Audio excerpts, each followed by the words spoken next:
আসসালামু আলাইকুম। আজকে আমরা জানব হযরত মুহাম্মদ সাল্লাল্লাহু আলাইহি ওয়াসাল্লাম ও ইহুদীদের মধ্যে গল্প। চতুর্থ হিজরি, রবিউল আওয়াল মাস। মদিনা নগরে বসন্ত এসেছে। দিনভর পশ্চিমের লোহিত সাগর থেকে মৃদুমন্দ বাতাস উড়ে এসে নগরময় ছড়িয়ে যায় এবং সন্ধ্যার মুখে সে বাতাস হয়ে ওঠে শীতল মধুর।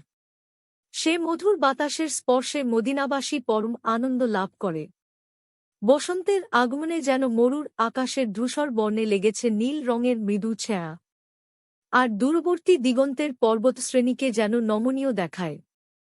মদিনা নগরের উপান্তে সারিবদ্ধ খেজুরকুঞ্জ, সেই খেজুরকুঞ্জের বাতানে অহরাত্র খেজুর ফলের প্রগা গন্ধ ভাসে। খেজুরকুঞ্জ জুড়ে উড়ে বেড়ায় গুঞ্জরণরত মধুমাছির ঝাঁক। খেজুর শাখায় দোল খায় সুখী আবাবিল পাখিরা, সুখে গান করে তারা। খেজুরকুঞ্জের নিকটেই একটি ক্ষীণ জলস্রোত। সে জলস্রোতে ছলছল করে পানির গতিময় ধারা। খেজুরকুঞ্জের ওপারে দিগন্ত বিস্তৃত কমলা রঙের বালির সমুদ্র। সে কমলা রঙের বালির সমুদ্রে উটের রশি ধরে থাকা একটি বেদুইন বালকের মুখে অনাবিল হাসির ঝিলিক। বেদুইন বালকের মধ্যবয়সী পিতার মুখেও আনন্দের হাসি। সেই হাসির কারণ কেবলই বসন্তের আগমনের জন্য নয়, তার কারণ গতকাল মদিনা নগরে মক্কার পবিত্র নবীকে দেখেছে সে। শনিবার অপরাহ্ন, কুবা মসজিদের প্রাঙ্গণে সাহাবীদের সঙ্গে বসে আছেন নবী। নবীর পরনের আলখাল্লাটি পুরনো হলেও অত্যন্ত পরিচ্ছন্ন। সবুজ পাগড়ি পরা শ্মশ্রুমণ্ডিত মুখখানিও অত্যন্ত সুদর্শন। নবী মদিনায় পদার্পণ করেই কুবা মসজিদটির ভিত্তি প্রস্তর স্থাপন করেছেন। কুবা মসজিদের পিছনেই হযরত আলীর বাড়ি। নবী প্রতি শনিবার কুবা মসজিদে আসেন। নামাজের পর সাহাবীদের সঙ্গে দিন সম্পর্কে বয়ান করেন। আজ নবী বললেন, এই কুবা মসজিদে 2 রাকাত নফল নামাজ আদায় একবার ওমরা করার ছোয়াবের সমান। সাহাবীরা মন দিয়ে নবীর কথা শোনে। প্রত্যেকের বুকে দিন প্রতিষ্ঠার দৃঢ় প্রত্যয়। দীর্ঘকাল ধরে আরব উপদ্বীপে জাহেলিয়া অন্ধকার বিরাজ করছে। সেই অন্ধকার দূর করতেই নবী আল্লাহ নির্দেশিত সরল সঠিক সত্য পথের নির্দেশ আরববাসীকে দিয়ে যাচ্ছেন। আর সে পথ কেবলই আত্মিক মুক্তির পথ নয়, সে পথ অর্থনৈতিক মুক্তির পথও।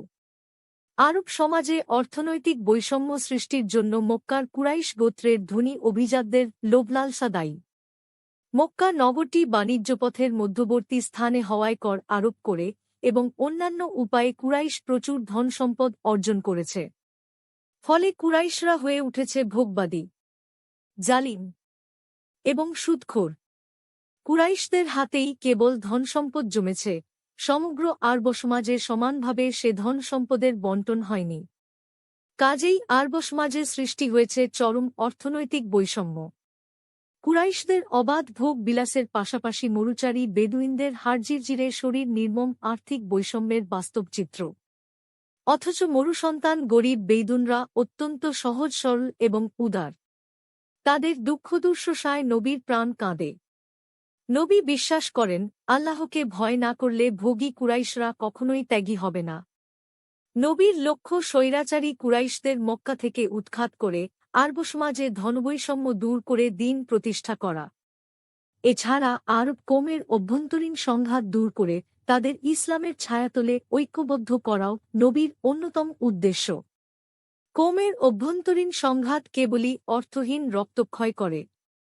নবী দ্বীনের আলোচনা ছাড়াও সার্বিক রাজনৈতিক পরিস্থিতিও বিশ্লেষণ করেন। 4 বছর হতে চল মক্কা থেকে হিজরত করেছেন নবী। মদিনায় বসবাসরত মুসলিমদের সংখ্যা দিন দিন বাড়ছে। এদের মধ্যে বিরাজ করছে অভাব অনটন। এখন জালিম কুরাইশদের ধনসম্পদ কেড়ে নেওয়া ছাড়া উপায় নেই। মুসলিমদের একটি দল আজ সকালে কুরাইশ বণিকদের কাফেলা আক্রমণ করতে গেছে। এখনও তারা মদিনায় ফিরে আসেনি। এসব কারণে নবীকে কেমন চিন্তিত দেখায়। একজন সাহাবী নবীকে কি প্রশ্ন করতে যাবে, নবী তাকে হাত তুলে থামালেন। নবী দূরে আহারনকে আসতে দেখলেন। আহরণ লোকটি মদিনাবাসী, ইহুদি।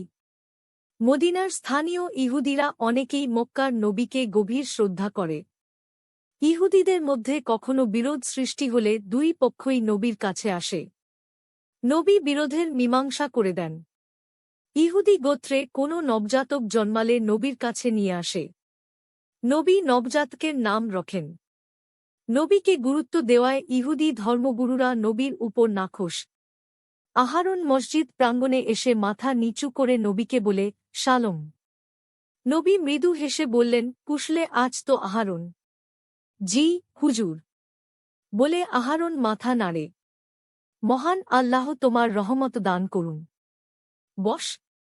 আহারন বসল। তারপর বলে, হে নবী, আপনি আমাকে 3 দিন পর দেখা করতে বলেছিলেন। হ্যাঁ, আমার মনে আছে।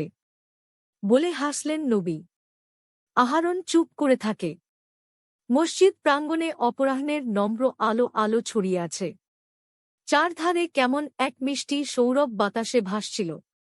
মসজিদ প্রাঙ্গণের চারিদিকে মাটির অনুচ্চ দেওয়াল। দেয়াল ঘেঁষে খেজুর গাছ। তারপর সংকীর্ণ গলিপথ। শেষবেলার ফিরোজা রঙের আকাশের নিচে মসজিদের ওপাশের বাড়িগুলোর দেয়ালে হলুদ আলোর প্রতিফলন। গলিপথে একদল বালক চিৎকার করতে করতে ছুটে গেল। উল্টো দিক থেকে উটের সারি আসছিল। উটগুলি মদিনার ধনী বণিক আব্দুল ফাত্তাহর। নবীর মধুর ব্যবহারে সম্প্রতি ইসলাম ধর্ম গ্রহণ করেছে আব্দুল ফাত্তাহ। আহারন শ্বাস ফেলে। নবীর দিকে তাকায়। অবশ্য সে স্বর্গীয় মুখের দিকে বেশিক্ষণ তাকিয়ে থাকা যাচ্ছিল না। আহারন দ্রুত চোখ ফিরিয়ে নেয়। নবী বললেন, তোমার ছেলেকে বলো যে আমি ওকে মিষ্টি কম খেতে বলেছি। বলে নবী মিটমিট করে হাসতে লাগলেন। আহারন মাথা নাড়ল। তারপর বলল, হে নবী, আমি আপনার নির্দেশ অক্ষরে অক্ষরে পালন করব। উপস্থিত সাহাবীরা অনেকেই বিস্মিত হল। তারা একে অন্যের মুখের দিকে তাকাল। তাদের চোখে প্রশ্ন। নবী সাহাবীদের মনোভাব টের পেলেন। তিনি তাদের উদ্দেশ্যে বললেন, আজ থেকে 3 দিন আগে মদিনার আল হাকাম সরকে আমার সঙ্গে আহারনের দেখা হয়েছিল। আমাকে আহরণ অত্যন্ত বিনয়ের সঙ্গে বলল, হে নবী, আমার নাম আহরণ। আমি এক পুত্র সন্তানের পিতা। তবে আমি দরিদ্র। আমি ছোট একটি রুটির দোকানে কাজ করি।